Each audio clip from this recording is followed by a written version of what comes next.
সেদিন হঠাৎই পৌঁছে গেছিলাম মধ্যমগ্রামের ওভারব্রিজের নিচে অবস্থিত সেই ভারত সেরা লখনৌ বিরিয়ানি নামক দোকানটিতে। দোকানের বাইরে বেশ জলজল করছে খাবারের মেনু ও তার দাম, তাতে দেখা যাচ্ছে বেশ কয়েকটি আইটেম। তবে আমি কিন্তু আজ শুধু বিরিয়ানি অর্ডার করব বলে ঠিক করেছি। আসুন এনাদের দোকানের ইয়াব বড় বিরিয়ানির হাঁড়িটির ভিতর একটু উকি দেওয়া যাক। কেননা আজকাল নাকি এই বিরিয়ানির হাঁড়ি খোলা আর বিরিয়ানি কাটা দেখিয়েই নাকি অনেকে এই সোশ্যাল মিডিয়ায় ভাইরাল হয়ে যাচ্ছে। তবে সেই কাণ্ড কারখানাগুলো আদৌ কি ফুড ব্লগিং, তা নিয়ে আমার মনে যথেষ্ট প্রশ্ন আছে। আপনাদের কি মত আমাকে জানাতে ভুলবেন না কমেন্ট বক্সে। আসুন আমরা বরং ওনাদের ছোট্ট এসি সিটিং অ্যারেঞ্জমেন্টেতে বসে বিরিয়ানির চুলচেরা বিশ্লেষণটুকু করি।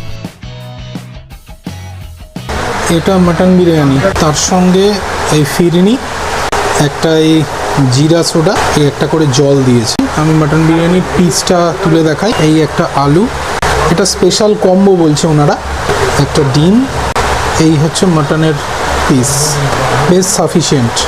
আর রাইস তো আনলিমিটেড আছেই, একটু স্টিকি টাইপের রাইসটা, একদম ঝরঝরে বলবো না, মোটামুটি ঠিক আছে। এই হচ্ছে পিস মাটনের।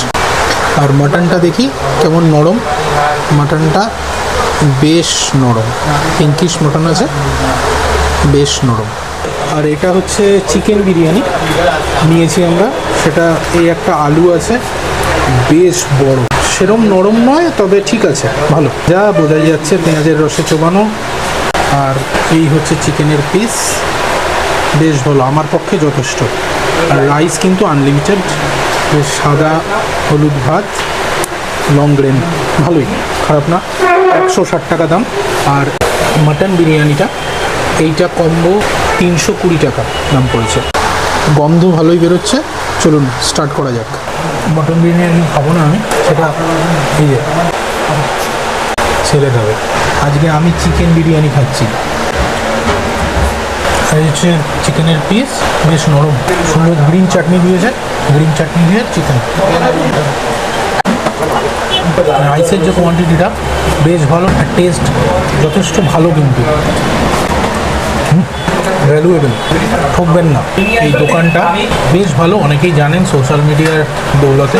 নর্মাল সুস্থভাবে খাবারটা কেমন ওটা আপনাদের সামনে তুলে ধরলাম। খাবারটা ফিনিশ করে আপনারা চ্যানেলটাকে একটু সাবস্ক্রাইব করে নিন, লাইক শেয়ারের মাধ্যমে সবার মধ্যে ছড়িয়ে দিন। দেখা হচ্ছে পরের ভিডিওতে, সঙ্গে থাকুন স্টেপ আউট এডুকেশন। ধন্যবাদ।